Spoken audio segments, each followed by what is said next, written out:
Cover के अगले पन्ने पे जो दिया जाता है वो समूह के नियम दिए जाते हैं। समूह के नियम आप देख सकते हैं, लगभग 22 नियम आपके व्यक्तिगत पासबुक पर ही छपे हुए होंगे। और ये कुछ इस प्रकार हैं कि लगभग एक जैसे सामाजिक एवं आर्थिक स्थिति वाले 10 से 20 गरीब ग्रामीण महिलाओं को जोड़कर स्वयं सहायता समूह का निर्माण करेंगे। यानी जब आपका समूह बनता है तो उसमें सब लोगों की सामाजिक और आर्थिक स्थिति, जितने भी लोग जुड़ रहे हैं उनकी सामाजिक और आर्थिक स्थिति लगभग एक बराबर होनी चाहिए। ऐसा नहीं हो सकता है कि समूह में जुड़ने वाली एक महिला कोई बहुत अमीर हो और दूसरी महिला कोई बहुत गरीब हो। ठीक है, तो इसमें जो जुड़ने वाली महिलाएं होंगी ग्रामीण परिवेश की होंगी और सब गरीब तबके की महिलाएं होंगी। सामाजिक परिस्थिति से मतलब ये होता है कि जिस कम्युनिटी का समूह बन रहा है कोशिश की जाए कि उसी कम्युनिटी के, उसी समाज के सारे मेंबर उस समूह में जुड़े। अदर समाज के मेंबर अगर उसमें जुड़ते हैं तो समूह चलाने में थोड़ी सी दिक्कतें होती है। इसलिए यहाँ बताया गया कि सामाजिक एवं आर्थिक स्थिति वाले ग्रामीण महिलाओं को जोड़कर समूह बनाया जाता है। अगला नियम आपका है कि सबकी सहमति से समूह का नाम रखेंगे। जब समूह की बैठक होती है समूह गठन करने के लिए, तो समूह का नाम क्या रखा जाएगा, ये समूह में सदस्य बनने वाली सभी महिला आपस में राय करके ही समूह का नाम रखती हैं। अगली कड़ी में आपका नियम जो है, सब सदस्य अपने समूह के लिए 3 पदाधिकारी, आप देख पा रहे हैं यहाँ लिखा हुआ, अध्यक्ष, सचिव एवं कोषाध्यक्ष का चयन करेंगे। यानी जो समूह बना रही हैं महिलाएं, 10 से 20 महिलाएं जो समूह आपस में बना रही हैं, वो खुद अपने समूह का अध्यक्ष, सचिव और कोषाध्यक्ष चयन करेंगे। सभी सदस्य अपने समूह की साप्ताहिक बैठक के लिए दिन, स्थान और समय तय करेंगे। समूह में जो भी जितने भी सदस्य रहेंगे वो आपस में ही तय करेंगे कि समूह की साप्ताहिक बैठक जो करनी है वो किस दिन करनी है। यानी आपको हर हफ्ते अलग अलग दिन समूह की बैठक नहीं करनी होगी। अगर आप समूह की बैठक रविवार को करेंगे तो हमेशा आपकी साप्ताहिक बैठक रविवार को होगी। शुक्रवार को करेंगे तो हमेशा आपकी साप्ताहिक बैठक शुक्रवार को होगी। तो इसका निर्णय समूह के लोग ही आपस में करते हैं कि कब आपको बैठक करनी है और किस दिन को करनी है, किस स्थान पे करनी है। स्थान का भी चयन समूह के लोग ही करते हैं और समय भी चयन करते हैं समूह के लोग किस समय पे करेंगे। अगला नियम जो है वो समूह की बैठक में सभी सदस्य गोलाकार में बैठे हैं। ये हमने शुरुआत में ही आपको बता दिया था कि समूह के सभी सदस्य जो है वो एक गोल आकार की आकृति बना के उसमें बैठ के और समूह की बैठक करेंगे। नेक्स्ट आपका जो आता है,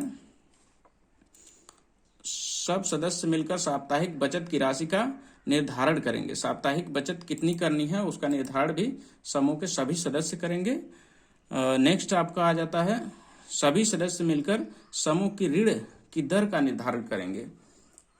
समूह में जो ब्याज लगाया जाता है, ऋण पर ब्याज जो देना होता है, उसका भी निर्धारण समूह के लोग ही आपसी सहमति से करेंगे। यानी कितना ब्याज लिया जाए, 1% लिया जाए या 2% लिया जाए, इसका निर्धारण भी समूह के लोग ही करेंगे। ये ब्याज अब जो है राज्य स्तर से 1% हो गया है, पहले 1 या 2% का निर्धारण किया जाता था, तो उसमें समूह के लोग आपस में करते थे। सभी सदस्य, अगला नियम जो है, सभी सदस्य मिलकर सर्वसम्मति से दंड पर निर्णय करेंगे। यानी समूह के नियमों का उल्लंघन अगर कोई सदस्य करता है तो उसके लिए समूह दंड का भी प्रावधान करेगा, और वो आर्थिक रूप से भी हो सकता है या किसी अन्य रूप से भी हो सकता है।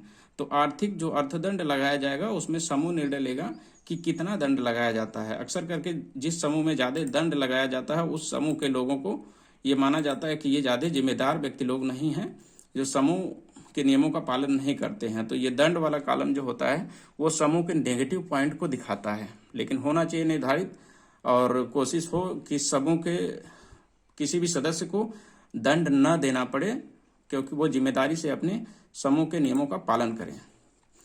अगला नियम जो है, साप्ताहिक बैठक के लिए सभी सदस्य मिलकर एजेंडा तैयार करेंगे एवं हर बैठक में एजेंडा के अनुसार चर्चा करके निर्णय लेंगे। तो ये समूह के लोग ही अपने समूह की मीटिंग का एजेंडा तैयार करेंगे और समूह के लोग ही उस पर आपसी चर्चा करके निर्णय लेंगे, किसी और का उस पर कोई दबाव नहीं होता है। 10वें नंबर पे जो दिया गया है समूह का नियम है वो दिया गया समूह की प्रत्येक बैठक में सभी सदस्यों की उपस्थिति अनिवार्य होगी।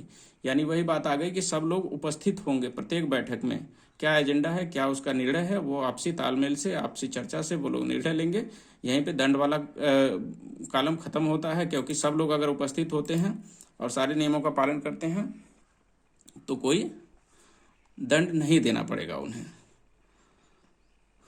अगला जो नियम है 11 नंबर पे आप देख सकते हैं, समूह की बैठक के दौरान ही सभी प्रकार का लेन देन किया जाएगा।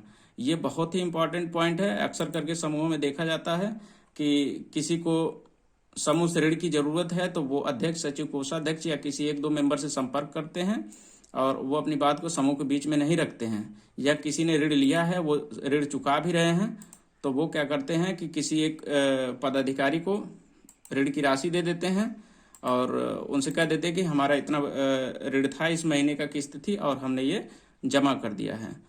तो ये दिक्कत की बात होती है, क्योंकि जब अकेले में लेन देन कोई हो जाता है तो बाकी सबको पता नहीं होता है। जब ग्रुप में होगा, समूह की बैठक में ये सारी चीजें डिसाइड होगी तो एक ट्रांसपेरेंसी होगी, सबके बीच में एक विश्वास भाव पैदा होगा कि अच्छा इन्होंने लिया था तो इन्होंने सबके सामने दिया है, या क्या किसको कितनी जरूरत है उसका सब लोग आपस में निर्णय करेंगे। सबकी सामूहिक भागीदारी इससे होती है। इसलिए ये सब 11 पॉइंट का जो नियम है ये बहुत ही जरूरी है। अगला नियम है, समूह की बैठक में सदस्यों की जरूरतों का आकलन कर सर्वसम्मति से ऋण दिया जाएगा। अब वही बात आ गई कि किसी को ऋण की जरूरत है, वो जरूरत से ज्यादा भी ऋण ले सकते हैं, मांग सकते हैं, अगर वो समूह की बैठक में ना आकर के किसी पदाधिकारी या किसी एक दो सदस्य से अपनी बात करते हैं तो ये गलत होता है। उनकी क्या जरूरत है, वो उनको कितना दिया जा सकता है ऋण, आगे कितने और लोगों ने ऋण की मांग करी है, समूह के जो बचत खाते में कितना पैसा अभी है, इन सब चीजों का जो है आकलन, इन सब चीजों पे चर्चा सामूहिक बैठक में ही होती है। इसलिए ये ऋण की मांग भी सामूहिक बैठक में ही की जानी चाहिए। अगला कॉलम जो है, समूह के नाम पर बैंक बचत खाता खोलने का निर्णय सर्वसम्मति से लिया जाएगा एवं हर महीने बैंक में लेन देन करेंगे।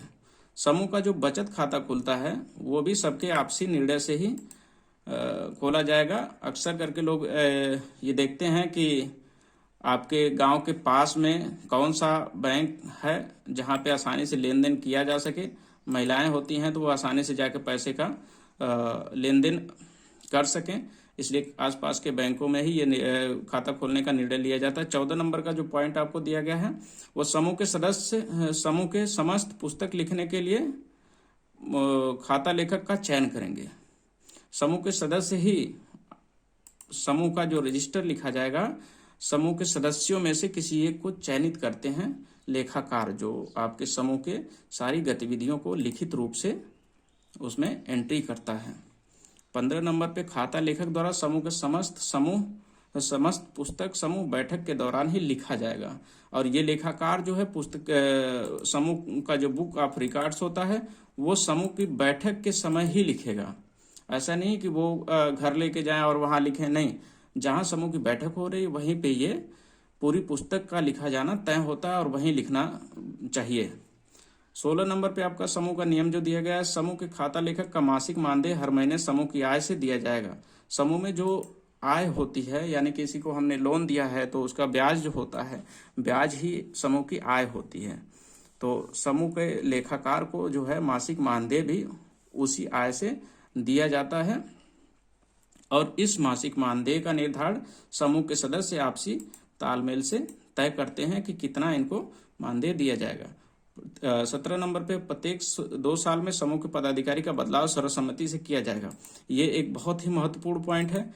अक्सर करके देखा जाता है कि समूह के अध्यक्ष, सचिव, कोषाध्यक्ष जो लोग बन जाते हैं उनकी थोड़ी सी भी लापरवाही की वजह से समूह निष्क्रिय हो जाता है और बाकी के लोग सिर्फ उसमें सदस्य होते हैं, तो वो चाहकर भी कुछ नहीं कर पाते हैं, या किसी सदस्य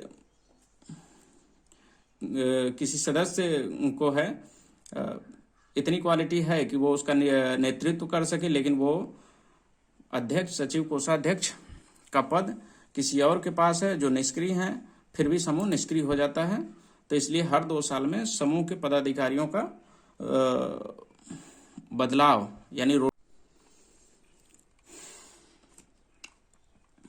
अगला जो नियम था वो आपका है, खाता लेखक द्वारा समूह की बैठक के अंत में बैठक की कार्यवाही को सभी सदस्यों को पढ़कर सुनाया जाएगा एवं कार्यवाही पुस्तिका पर सभी सदस्यों से हस्ताक्षर करवाया जाएगा। तो समूह का जो बैठक होती है उसके जो नियम होते हैं वो फॉलो करते हुए समूह का लेखाकार जो भी बैठक लिखता है वो उसी बैठक में सभी सदस्यों के सामने पढ़कर सुनाएगा, तब जाके सभी सदस्यों के उस पर हस्ताक्षर होंगे सबकी सहमति के बाद। अगला नियम है, समूह की पुस्तक सचिव के पास रहना चाहिए। समूह का जो पत्राचार की जिम्मेदारी होती है वो सचिव के पास होती है, इसलिए समूह का रजिस्टर भी सचिव के पास ही रहना चाहिए। अगला नियम है, समूह के द्वारा प्रत्येक वित्तीय वर्ष अपनी पुस्तकों का ऑडिट करवाया जाएगा। समूह का ऑडिट होना बहुत ही महत्वपूर्ण है, जिससे वित्तीय लेन देन का मामला होता है तो उसमें कोई दिक्कत नहीं आती है। अगला जो है, समूह की लेन देन में ब्याज और मूलधन को किस्तों में वापस करने का निर्णय सभी सदस्य सर्वसम्मति से लेंगे। हमने पहले ही आपको बताया था कि समूह का जो हमारे चैनल से को सब्सक्राइब करके जुड़ जाइए और जो भी जानकारी समूह के माध्यम से होगी वो इस चैनल के माध्यम से आपको दी जाएगी। धन्यवाद।